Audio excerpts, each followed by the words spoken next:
ഇതിനാണ് ബ്ലാക്ക് പാന്തറോ മുനിയറ ഗുഹ.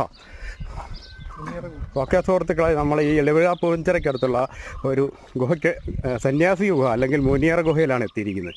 ഇത് അങ്ങോട്ടുള്ള വഴിയാണ്. അപ്പോൾ അത് കാണാൻ പോവാണേ. നല്ല ഈറ്റക്കാടാണ് കേട്ടോ. അപ്പം നമ്മൾ ഉദ്ദേശിച്ചത് സന്യാസി ഗുഹ ഇതാണ്. അപ്പോൾ നമ്മൾ ഇതിനുള്ളിലേക്ക് കയറാൻ പോവാണ്. പിന്നെ സാറേ കയറുവാണ്. ഭയങ്കര ഇരുട്ടാട്ടോ, വെളിച്ചമൊക്കെ വേണ്ടി വരും, ടോർച്ചൊക്കെ വേണ്ടി വരും തോന്നുന്നു. ഷൂ ഒക്കെ ഊരിയിട്ടിട്ട് നമുക്ക് ഇതിനകത്തേക്ക് ഇറങ്ങാം. അപ്പോൾ സന്യാസി ഗുഹയുടെ ഉള്ളിലേക്ക് പ്രവേശിക്കുകയാണ്. വെള്ളമുണ്ടോ നോക്കട്ടെ ആദ്യം.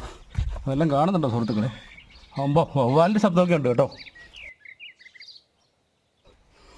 ആദ്യം കുറച്ച് കുനിഞ്ഞു കഴിഞ്ഞാൽ പിന്നീട് നമുക്ക് തീർന്നു നിൽക്കാമെന്നാണ് ആ ജീപ്പ് ഡ്രൈവർ പറഞ്ഞത്. വെള്ളമുണ്ട് കേട്ടോ. ഒരു മോളോഷൻ ഉണ്ടോ?